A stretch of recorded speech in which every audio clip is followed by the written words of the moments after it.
katapusan ng mundo, ang pagbunaw ng daigdig. Ito po yung tema na tutusin ko ay gusto natin pag-usapan. Marami ang mga nagoto tungkol sa bagay na ito. Kaya nga nagpapadaan sa Jesus. Kailan ba mabubunaw ang daigdig? Kailan ba darating ang anak ng tao? Ito yung mga katanungan. Kaya nga nakita natin sa ikalawang pagbasa. Nakapekto, lalo-lalo na sa mga Tesalonica. Kasi yung iba sa kanila, hindi na nagtatrabaho. Anong ginagawa ng minsan ng iba, hindi na nagtatrabaho. Pinapakita na yung buhay na may buhay. Kaya po minsan kapag kayo mananangin na lang, hindi makita sa yung buhay na may buhay, baka wala kayong ginagawa. Pero yung sabihin, bakit hindi na sila nagtatrabaho? Kasi akala nila, magugunaw na yung daigdig. Kaya hindi na sila nagtrabaho. Bahagi mo na kung saan ay makita natin na pinaalala sa atin ng buong kapal na isa sa pamantayan na ipinakita ni Jesus yung katiyakan ng pagaling ng katapusan ng daigdig ay sa pamagitan ng pagkasira ng templo ng Jerusalem. Last week, pinag-usapan din natin yung templo kasi pinagdiwag natin last week yung dakilang kapistahan ng Basilica ni San Juan Laterano. Kaya may ilang bahagi na pinag-usapan tayo pag pinag-usapan natin yung templo ng Jerusalem. Kung yung maalala, sabi nga natin, yung unang templo ng Jerusalem na pinatayo ni Haring Solomon ay nasira noong ang mga Israelita ay sinalakay ng mga Babylonian, mga Iraqis ngayon, tawagin natin. So, bahagi yun. At yun ay muling nagawa kasi yung namang Babylonian nasakop ng mga Persian. Sino yung mga Persian? Yung present day Iran.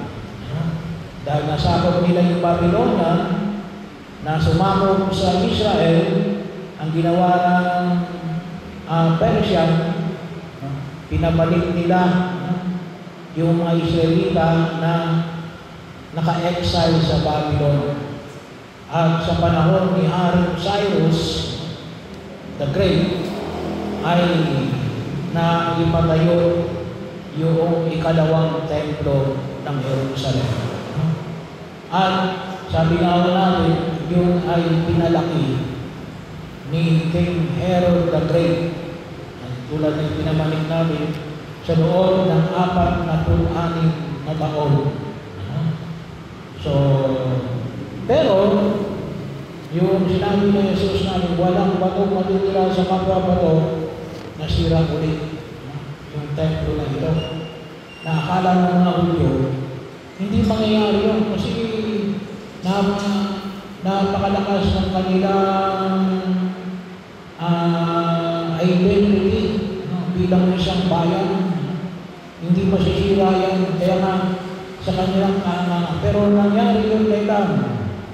Noong 70 AD. Kasi umaklas na laban sa Imperyo Romano, sa galing ng Imperyo Romano, sinira ang ikalawang templo ng Jerusalem.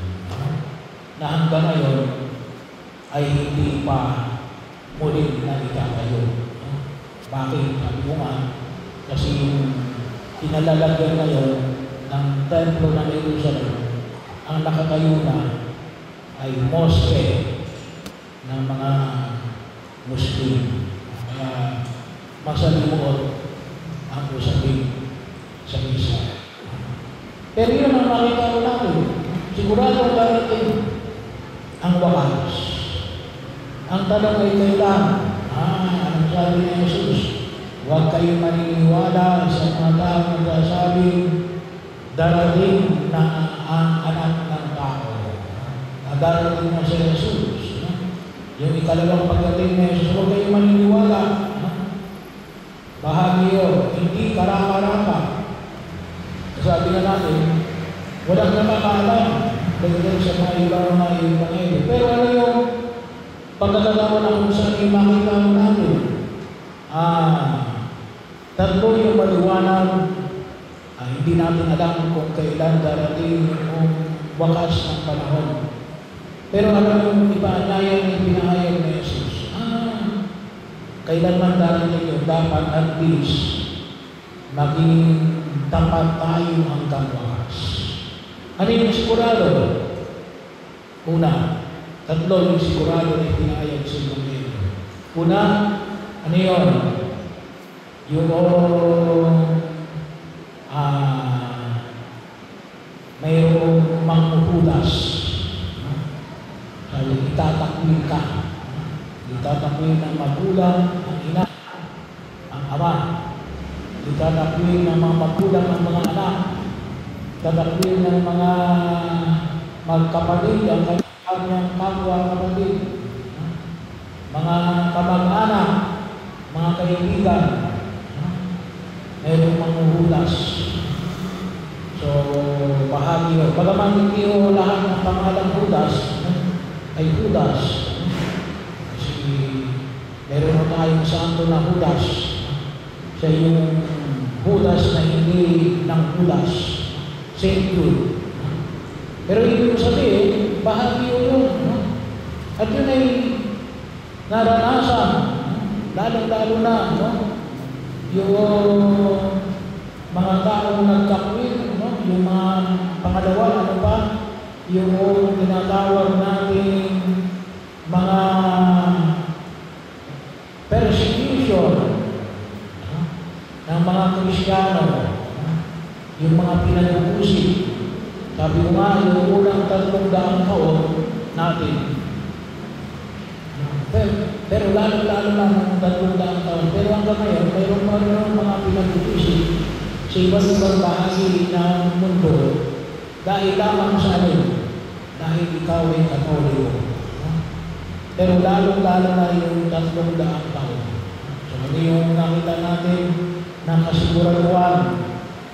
Itatakwil ka, umusipin ka, at alin? Mandiyan palagi yung paghihirap. Sabi rin. Hanggang ngayon, so makita ko natin, hanggang ngayon, yung karamdaman, kahirapan, pangurakot, yung gera, yung mga nakikita natin sa nagdudulot ng kahirapan sa dako at sa lipunang ginagalawa natin, mga iba't ibang uri ng paghihirap na dinaranas ng tao. So nandiyan, palagi yung makita natin. Pero yung hamon ay pinaalala sa atin ng puro may kapal. So sapagkat sa mga hamon na nakikita natin, ay kumisan, yun ang binibigyan natin yung pagpapahalaga. Ano yun? Yung akala natin na yung templo ng ating kasikatan, templo ng ating success, yung templo ng ating pagkamarangya, yung templo ng ating comfort, ay sinasabi ni Jesus na hindi, kasi makita ko natin kung minsan may mga tao nagsisimba lamang kapag kailang comfortable.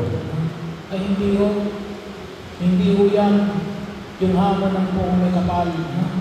Kung ang pananampalataya mo ay para lamang sa comfort, hindi ho pananampalataya yan.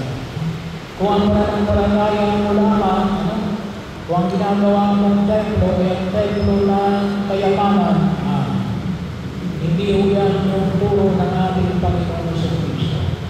Kung ang ginagawa mong templo na ay ang iyong kasikatan, hindi na baling mawasak yan. Ano yung kinakailangan natin? Yung panayang na pinanayag na Jesus. Na huwag natin ipagpalit yung ating pananampalataya. Huwag natin ipagpalit sa Jesus. At yung mahalin hanggang wakas. Tayong mga Pilipino may tinatawag tayo lingas ubo. Magaling lamang sa simula. Hindi dapat tayo magaling lamang sa simula. Dapat magaling tayo hanggang sa wakas. So yung pagsunod natin kay Jesus ay isang pagsunod na nawa, ipanalangin natin humantong tayo hanggang sa katapusan ng daigdig. Sa huling sandali ng ating buhay. Pagtibayin natin yung ating pananampalataya, huwag natin hayaan na makalusot ang anumang uri ng paanyaya na magtutulong sa atin na itakwil natin sa Jesus. Huwag natin hayaan ipagpalit natin sa Jesus sa isang buhay na marangya at sa buhay na ikasisiya lamang natin sa daigdig na ito. Kaya yung hamon niya yung hamon niya na nawa, makita namin yung pagkilos na ito, na ito yung maging pamantayan ng aming Panginoon. At ilingin natin yung sabi na natin yung pananatili natin sa kanawagan ng Diyos na lagi maging tapat. Iwasan natin ang pagiging masalawa.